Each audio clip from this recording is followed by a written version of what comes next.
Okay, here I am on top of this, about 100 yards away from where I just last cut off the film. Here's a big old dead pine tree. I have no idea why it died. You can have two trees right next to each other in the perfect soil and everything, and one will die and one will live. It's just the way it is. They're both the same age. But anyhow, I'm up on top of this hillock here, and hilltop, whatever you want to call it, and I could walk for the rest of my life in that direction and probably never see anybody. There's just so many woods here. But I'm pretty high up, and right now Albert's been barking. I think he hears something there in the woods. But anyhow, I want to show you this real quick. This is I've never been up here, and I found this place right here. And it's, if you can see it, it's like a big giant square cut in the rock here. And then you can see where there's some rocks piled up here. Now, I'm not sure what this is. There's a farm down below in the valley here.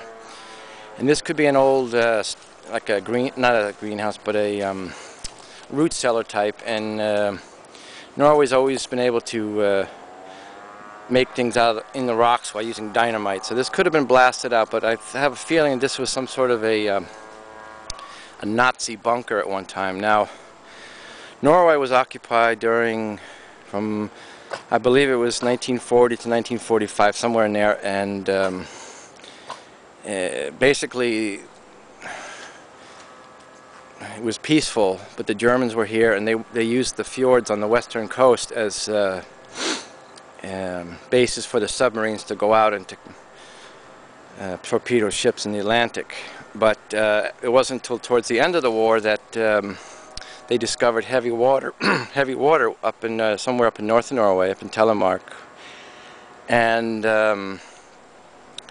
they were going to use this water and take it back to Germany to make make an atomic bomb. Now, if it wasn't for a group of heroic Norwegians who sabotaged that whole thing. First they sabotaged the plant, and then the Germans rebuilt it quickly, and they finally loaded it onto a ferry boat, and they were taking it across the fjord, and then the saboteurs were able to sink it. And unfortunately there were some innocent lives lost, but if it wasn't for them, who knows, we'd all be speaking German right now probably. But anyhow, this could have been like an outpost here that they built as a hiding spot, because there is a railroad down there, and time you're near a railroad, you have always had a large contingency of soldiers in an area, and they could have just built this because it's up on top of a hill, and they can keep tabs on the city below there. So kind of interesting. You find there's a lot of these relics, and most of them are a lot better built than this. They have, a lot of times, they're caves that go way in. They're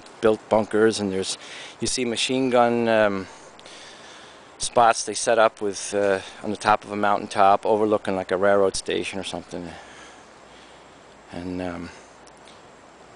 it's pretty cool, but it's also pretty